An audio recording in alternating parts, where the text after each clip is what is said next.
भी हम लोग इंडसइंड बैंक लिमिटेड का शेयर एनालिसिस करने जाते हैं।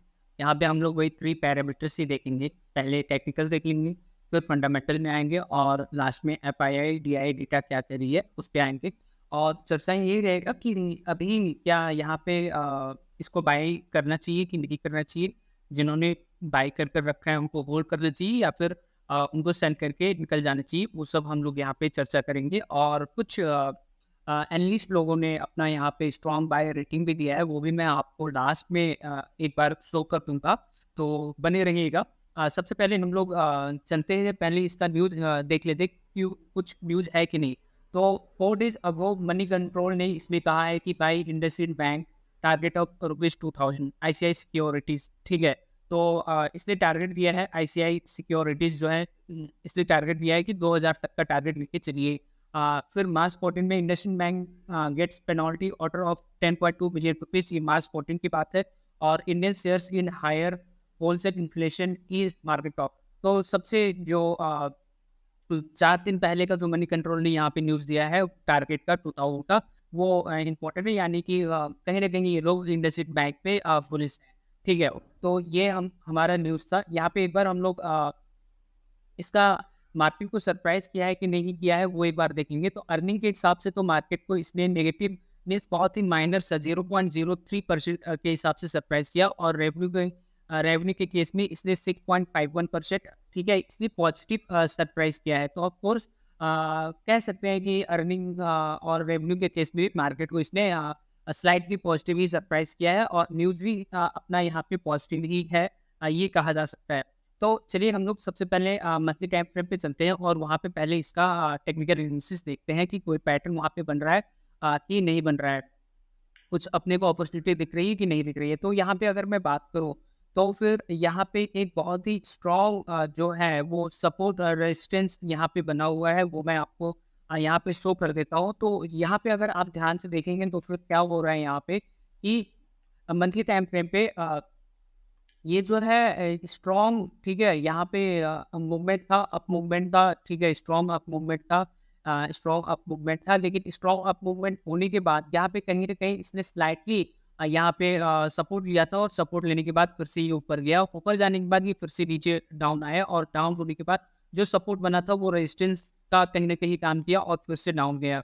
डाउन जाने के बाद ये फिर से ऊपर गया, ठीक है, फिर नीचे आया और नीचे आने के बाद फिर से सेम लेवल पे इसने फिर से रेजिस्टेंस लिया, फिर नीचे गया और नीचे आने के बाद फिर से ऊपर जाता है और ऊपर जाने के बाद सेम लेवल पे ही फिर से ये रेजिस्टेंस लेता है और एकदम से, ठीक है, बहुत ही बुरी तरीके से यहाँ पे ये गिरता है नीचे। उसके बाद ये फिर से उठने की कोशिश करता है, ठीक है, थोड़ा ऊपर नीचे ये होता है यहाँ पे और ऊपर नीचे होने के बाद फिर ये सेम लेवल पे ये जाता है और सेम लेवल पे जाने के बाद फिर से सेम जो रेजिस्टेंस बना था प्रायर जो इसका रेजिस्टेंस था उसी से अभी ये नीचे ही ट्रेड कर रहा है। तो यहाँ पे अगर बात करें तो यहाँ पे 1600 जो है वो काफ़ी इम्पोर्टेंट यहाँ पे इसका रेजिस्टेंस है, कह सकते हैं। मंथली टाइम फ्रेम पे मेरे ख्याल से आपको ये मंथ वेट करना चाहिए। मार्च महीना जो है अगर 1600 के ऊपर ही क्लोज कर देता है तो वेल एंड गुड है। अगर क्लोज नहीं करता है तो भी आप यहाँ पे अगर रिस्क लेके चलना चाहते हैं तो फिर मैं वो भी बता दूंगा।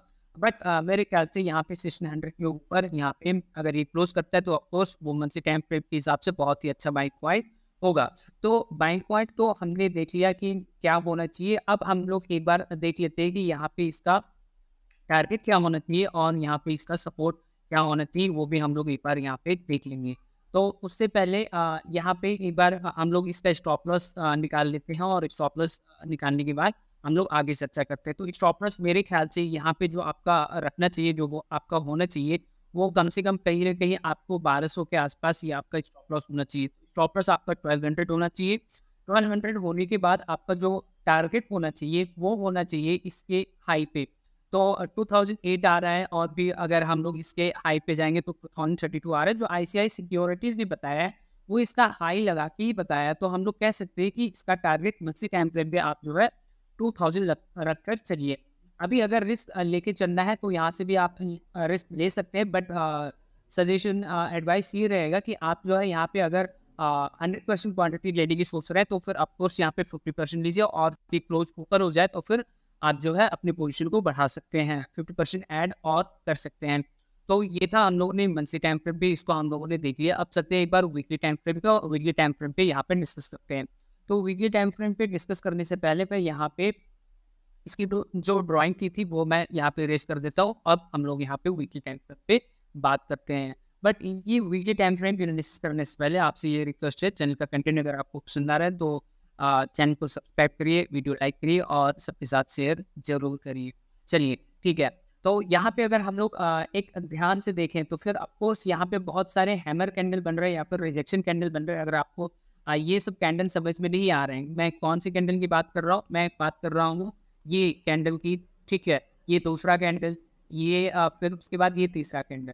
आप यहाँ पे देख रहे हैं सेलर्स लोग इसको नीचे गिराने की कोशिश किए, ठीक है, नीचे गिराने की कोशिश किए, नीचे गिराने की कोशिश किए, लेकिन वो ठीक है, वो हमेशा ठीक है अनसक्सेसफुल वहाँ पे रहे और यहाँ पे बायर्स ही हावी हैं।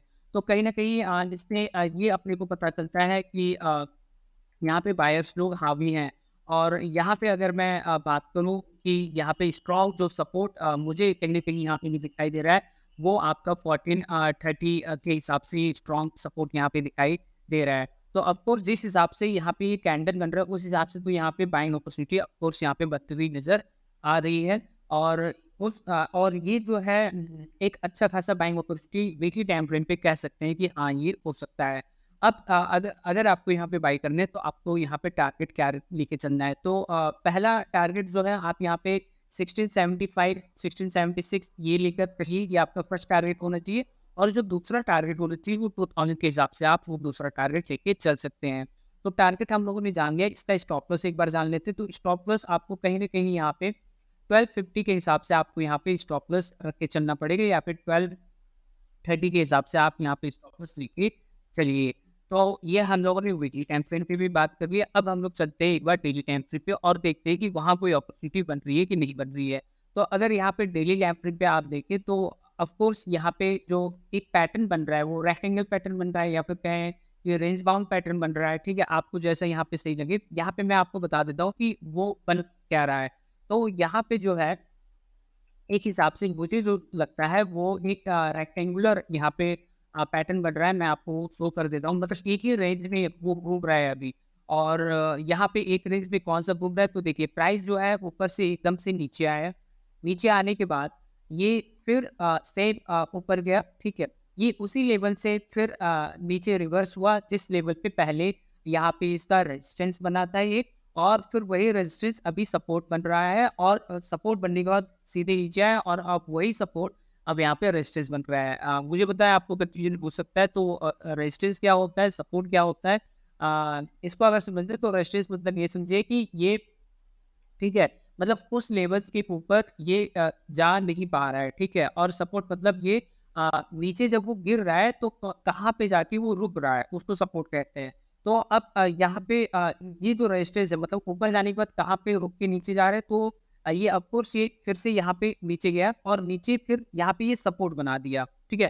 प्रायर जो इसका सपोर्ट था वही अभी फिर से सपोर्ट बन रहा है, और फिर से ये ऊपर जाने की कोशिश किया, ठीक है। फिर ये नीचे आया, फिर सेम लेवल पे जाके इसने फिर यहाँ पे सपोर्ट बनाया, और सपोर्ट जैसे ही सेम लेवल बनाया उसके बाद ये फिर से क्या हो रहा है, ये फिर से ये ऊपर जा रहा है, जो कि डबल बॉटम कह सकते हैं या फिर डब्ल्यू पैटर्न यहाँ पे ये बना दिया। तो यहाँ पे आपको ये डब्ल्यू पैटर्न दिख ही रहा होगा।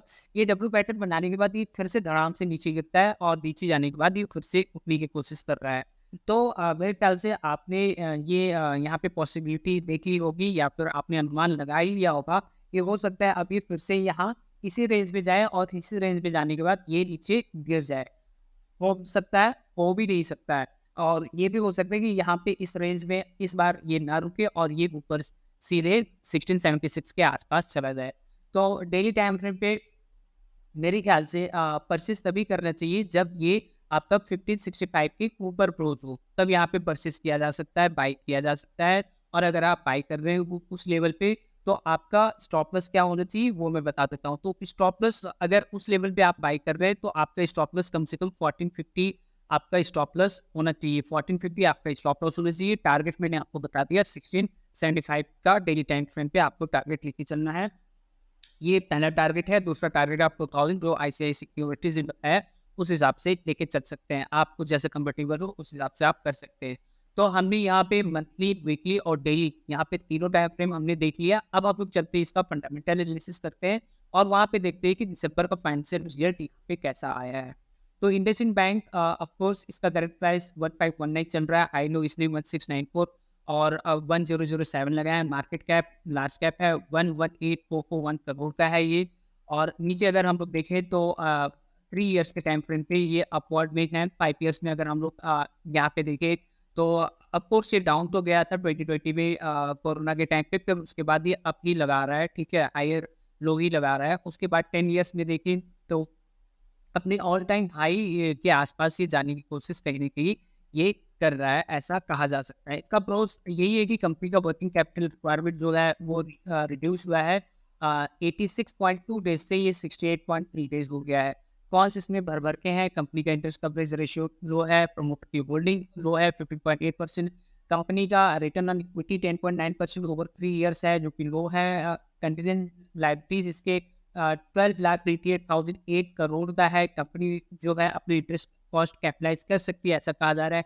और सबसे अहम बात और सबसे इम्पोर्टेंट बात यही है कि प्रोमोटर्स ने यहाँ पे प्लेस करके रखा है अपनी होल्डिंग का 45.5%। तो जब भी प्रमोटर यहाँ पे प्लेस करके रखते थे तो फिर मेरा वहाँ से मनी हट जाता है के हिसाब से।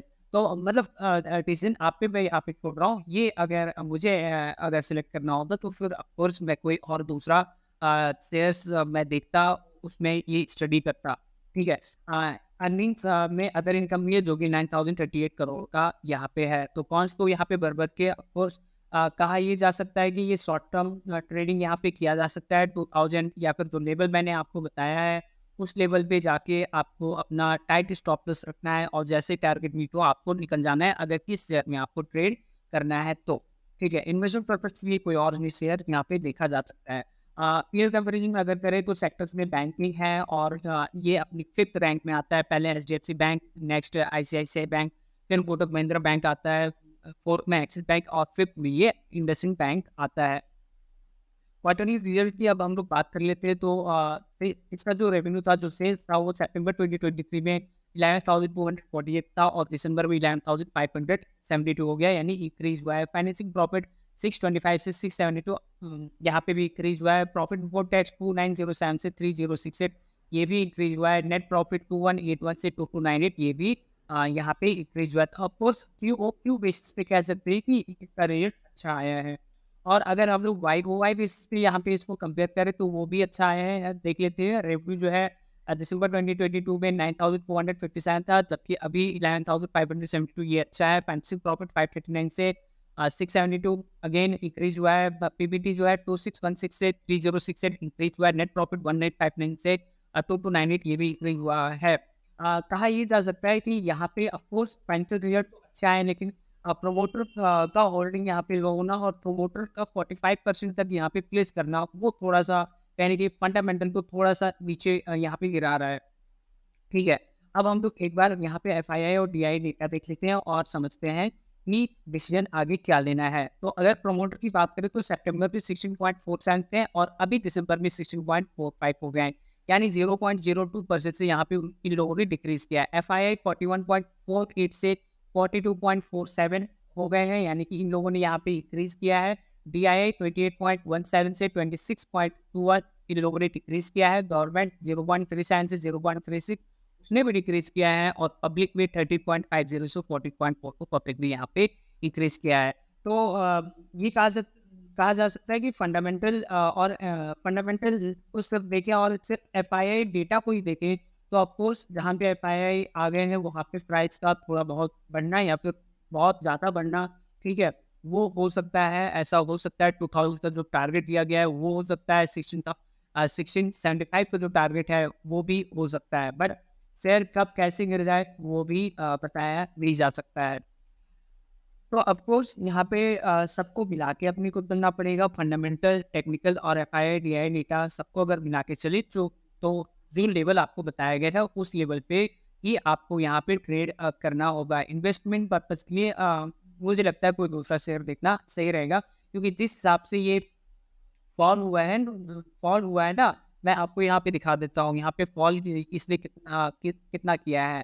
तो एक बार फॉल देखते हैं कि ये कब से फॉल कर रहा था। ये 16 जनवरी 24 से ये फॉल कर रहा था और यहाँ पे देखते हैं कि इसने कितना फॉल यहाँ पे किया है। तो अगर हम लोग यहाँ पे ध्यान से देखें तो इसने 15% का यहाँ पे फॉल किया है, जो कि लार्ज कैप है। तो 15% का फॉल होना मतलब बहुत होता है, ठीक है? वो बहुत दिक्कत देता है। तो ऐसे अगर स्टॉक, ठीक है, अचानक से गिरने लगी, फिर उसके बाद बढ़ने लगी, फिर रेंज में आ गया, तो फिर वो कहीं न कहीं ठीक है, वो मुझे सूटेबल नहीं लगता है। बाकी डिसीज़न आपको लेना है। मैं आपको कह रहा था, फर्स्ट में ही कहा था कि यहाँ पे कुछ एनालिस्ट हैं, उन लोगों की मैं आपको दिखा देता हूँ कि उन लोगों ने क्या एनालिसिस यहाँ पे किया है। एक बार मैं आपको वो दिखा देता हूँ और फिर टेक्निकल में भी क्या बताया जा रहा है, वो भी मैं आपको एक बार यहाँ पे बता दूँगा। तो सबसे पहले फ़ोरकास्टिंग की चलते हैं और फ़ोरकास्टिंग में देखते हैं कि यहाँ पे इन्वेस्टमेंट बैंक के बारे में एनालिस्ट लोगों ने क्या कहा है। तो यहाँ पे अगर ध्यान से देखें तो कह रहा है कि the 45 analyst offering 1 year price forecast for investment bank limited have a max estimate of 2070। वही जो उसका high all time high price है ना, उसी को बताया जा रहा है। एंड मिनिमम एस्टिमेट ऑफ 1380, ठीक है? मिनिमम मतलब स्टॉप लॉस मान के चलिए, ये 1380 ये बता रहा है। और यहाँ पे दो यहाँ पे टारगेट बताया, पहले 1862 और दूसरा 2070। ये एवरेज मिला के ये टारगेट होता है। 45 एनालिस्ट जो लोग हैं वो लोग बताते हैं। अब यहाँ पे अगर आप लोग नीचे अगर ध्यान से देखें तो फिर यहाँ पे कहा जा रहा है कि based on 45 analyst giving stock rating to investment bank limited in the past 3 month, ये स्ट्रॉन्ग बाय दिखा रहा है। और स्ट्रॉन्ग बाय में कितने एनालिस्ट हैं? 37 एनालिस्ट जो है वो स्ट्रॉन्ग बाय में हैं। और सिर्फ बाय में 3 एनालिस्ट हैं, होल्ड करने के लिए 4 लोग बोल रहे हैं, और स्ट्रॉन्ग सेल में सिर्फ 1 एनालिस्ट यहाँ पे बोल रहा है। तो आपको यहाँ पे मैंने एक ऑब्जर्वेशन यहाँ पे बहुत ही देती कि एनालिस्ट लोगों का क्या कहना है। एक बार हम लोग चलते हैं टेक्निकल में, अगर टेक्निकल में कुछ शो होता है तो फिर वो भी एक बार हम लोग देख लेंगे। टेक्निकल एनालिसिस भी इसका कर लेते हैं कि ट्रेडिंग व्यू टेक्निकल्स के हिसाब से क्या बता रहा है। तो 1 डे के टाइम फ्रेम पे ये बाई करने को कह रहा है, ठीक है? 1 वीक में भी ये बाई करने को ही कह रहा है। और अगर हम लोग बात करें 1 मंथ के हिसाब से, मंथली टाइम फ्रेम के हिसाब से, तो मंथली टाइम फ्रेम में भी ये क्या कह रहा है, ये बाई करने को ही कह रहा है। तो ऑफ कोर्स ये हम लोगों ने पूरा देख लिया। यहाँ पे इसका सब कुछ हमने देख लिया है। और ये था आपका इन्वेस्टमेंट बैंक का कंप्लीट एनालिसिस। अब डिसीजन मैं आपके छोड़ता हूँ कि आपको यहाँ पे ट्रेड करना है कि नहीं करना है, यहाँ पे होल्ड करना है या सेल करना है, ठीक है? आप यहाँ पे डिसीजन लीजिए। ध्यान रखिए कि मैं कोई सेबी रजिस्टर्ड एडवाइज़र नहीं हूँ। यहाँ पे किसी के टिप्स, कॉल्स, रिकमेंडेशन पे कभी नहीं भरोसा किया जा सकता है। ना ही मेरे पे करिए, ना ही किसी और पे करिए। यहाँ पे आपको अपने पैसे को यहाँ पे, ठीक है, लगाना होगा। और उसको सोच कर समझ कर आपको यहाँ पे लगाना पड़ेगा, ठीक है? पोर्टफोलियो को अपने डाइवर्सिफ़ाई आप करते चलिए और रिस्क को मैनेज करते चलिए। ऐसे ही यहाँ पे शेयर मार्केट में ग्रो किया जा सकता है।